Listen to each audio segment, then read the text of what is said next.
ಗದಗ ಜಿಲ್ಲೆಯ ಶಿರಟ್ಟಿ ಮತಕ್ಷೇತ್ರದ BJP ಶಾಸಕರಾಗಿರುವಂತಹ doctor Chandru Lamani ಅವರು ಈಗಾಗಲೇ ಲೋಕಾಯುಕ್ತ ಬಲೆಗೆ ಬಿದ್ದಿರುವಂತದ್ದು. ಅದರ ಜೊತೆಗೆ ಈಗಾಗಲೇ ಏನು ಲೋಕಾಯುಕ್ತರ ಬಂಧನ ಕೂಡ ಒಳಗಾಗಿರುವಂತದ್ದು. ಅದಾದ ನಂತರ ಈಗ ಏನು ದಿನನಿತ್ಯ ತುಂಬಿ ತುಳುಕ್ತಾ ಇರುವಂತದೆ. ನಾನೀಗ ಇದೇ ಸ್ಥಳದಲ್ಲಿದ್ದೀನಿ, ನೋಡ್ತಾ ಇರಬಹುದು. ಇದು ಗದಗ ಜಿಲ್ಲೆಯ ಲಕ್ಷ್ಮೇಶ್ವರ ತಾಲೂಕಿನ ಮಂಜುನಾಥ್ ನಗರದಲ್ಲಿರ್ತಕ್ಕಂಥ ಈ ಒಂದು ವಾತ್ಸಲ್ಯ ಅನ್ನುವಂತ ಮನೆ ಏನಿದೆ, ಇದು ಬಾಡಿಗೆ ಮನೆ. ಏನು ಡಾಕ್ಟರ್ ಚಂದ್ರು ಲಮಾಣಿ ಅವರ ಈ ಒಂದು ಬಾಡಿಗೆ ಮನೆ. ಪ್ರತಿನಿತ್ಯ ಸಾವಿರಾರು ಕಾರ್ಯಕರ್ತರು ಈ ಒಂದು ಮನೆ ತುಂಬಾ ತುಳುಕ್ತಾ ಇದ್ರು. ಆದ್ರೆ ಇವತ್ತು ಏನು ಚಂದ್ರು ಲಮಾಣಿ ಅವರು ಏನು ವಿಜಯ್ ಪೂಜಾರ್ ಅನ್ನುವಂತ ಏನು ಗುತ್ತಿಗೆದಾರನಿಂದ ಲಂಚ ಪಡೆಯುವಂತ ಸಂದರ್ಭದಲ್ಲಿ ರೆಡ್ ಹ್ಯಾಂಡ್ ಆಗಿ ಲೋಕಾಯುಕ್ತರ ದಾಳಿಗೆ ಒಳಗಾಗಿರುವಂತದ್ದು, ರೆಡ್ ಹ್ಯಾಂಡ್ ಆಗಿ ಲೋಕಾಯುಕ್ತರಿಗೆ ಬಲೆಗೆ ಸಿಕ್ಕಿರುವಂತದ್ದು.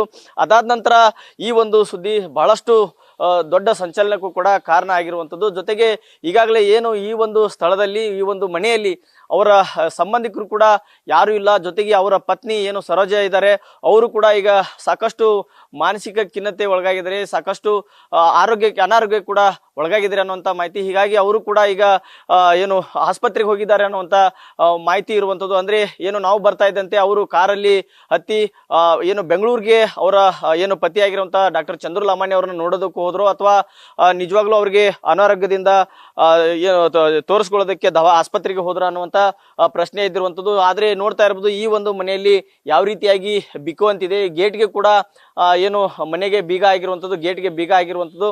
ಅಂದ್ರೆ ದಿನನಿತ್ಯ ಈ ಒಂದು ಮನೆ ತುಂಬಾ ಸಾವಿರಾರು ಕಾರ್ಯಕರ್ತರು, ನೂರಾರು ಕಾರ್ಯಕರ್ತರು ಬರ್ತಾ ಇದ್ರು, ಶಾಸಕರನ್ನ ಭೇಟಿ ಆಗ್ತಿದ್ರು, ತಮ್ಮ ಅಹವಾಲುಗಳನ್ನ ಏನು ನೀಡ್ತಾ ಇದ್ರು, ಶಾಸಕರಿಗೆ ಗೋಳನ್ನ ತೋಡ್ಕೊಳ್ತಿದ್ರು. ಆದ್ರೆ ಇವತ್ತು ಈ ಒಂದು ಮನೆಯಲ್ಲಿ ಯಾರು ಕೂಡ ಇಲ್ಲ. ಜೊತೆಗೆ ಅವರು ಕಾರು ದಿನನಿತ್ಯ ಓಡಾಡ್ತಾ ಇರುವಂತ ಈ ಒಂದು ಕಾರು ಕೂಡ ಇವತ್ತು ಏಕಾಂಗಿಯಾಗಿರುವಂತದ್ದು. ಯಾಕಂತಂದ್ರೆ ನೋಡ್ತಾ ಇರ್ಬೋದು, ಶಿರಟ್ಟಿ ವಿಧಾನಸಭಾ ಕ್ಷೇತ್ರದ ಶಾಸಕರು ಅನ್ನುವಂತ ಏನು KA41 MF ಏನು 4444 ಅನ್ನುವಂತ ಈ ಒಂದು ಕಾರು ಇವತ್ತು ಏನು ಏಕಾಂಗಿಯಾಗಿ ಈ ಒಂದು ಮನೆಯಲ್ಲಿ ಇವತ್ತು ಬಿಟ್ಟಿರುವಂತದ್ದು. ಜೊತೆಗೆ ಈಗಾಗಲೇ ಏನು ಅವರ ಸಂಬಂಧಿಕರಾಗಿರ್ಬೋದು ಅಥವಾ ಬೇರೆ ಬೇರೆ ಅವರ ಕಾರ್ಯಕರ್ತರು ಕೂಡ ಯಾರು ಕೂಡ ಮನೆಯತ್ತ ಸುಳಿತಾ ಇಲ್ಲ. ಅಂದ್ರೆ ನಿನ್ನೆ ಮತ್ತೆ ಸಾಕಷ್ಟು ಕಾರ್ಯಕರ್ತರು ಒಂದ್ ರೀತಿ ಆಕ್ರೋಶವನ್ನ ವ್ಯಕ್ತಪಡಿಸಿದ್ರು. ಅಂದ್ರೆ ವಿರೋಧ ಪಕ್ಷದವರಾಗಿರ್ಬೋದು ಮತ್ತೆ ಅವರ ವಿರೋಧಿಗಳ ವಿರುದ್ಧ ಸಾಕಷ್ಟು ಆಕ್ರೋಶವನ್ನು ಕೂಡ ವ್ಯಕ್ತಪಡಿಸಿದ್ರು. ಆದ್ರೆ ಇವತ್ತು ಏನು ಲೋಕಾಯುಕ್ತರ ಬಂಧನದಲ್ಲಿ ಇರುವಂತ ಶಾಸಕರು ಒಂದ್ ಕಡೆ ಬೆಂಗಳೂರಲ್ಲಿದ್ರೆ, ಇನ್ನೊಂದ್ ಕಡೆ ಇಲ್ಲಿ ಮನೆಯಲ್ಲಿ ಯಾರು ಕೂಡ ಇಲ್ಲ. ಅಂದ್ರೆ ಅವರ ಪತ್ನಿ ಕೂಡ ಈಗಾಗಲೇ ಏನು ಕಾರ್ ಹತ್ತಿ ಬೇರೆ ಕಡೆ ಹೋಗಿರುವಂತದ್ದು. ಅಂದ್ರೆ ಅವರನ್ನ ಪತಿಯನ್ನ ಭೇಟಿ ಮಾಡಕ್ ಹೋದ್ರ ಅಥವಾ ಹುಬ್ಬಳ್ಳಿಗೆ ಹೋದ್ರ, ಬೆಳಗಾವಿಗೆ ಹೋದ್ರ, ಯಾವ ಕಡೆ ಹೋದ್ರ ಅನ್ನುವಂತ ಪ್ರಶ್ನೆ ಕೂಡ ಎದ್ದಿರುವಂತದ್ದು.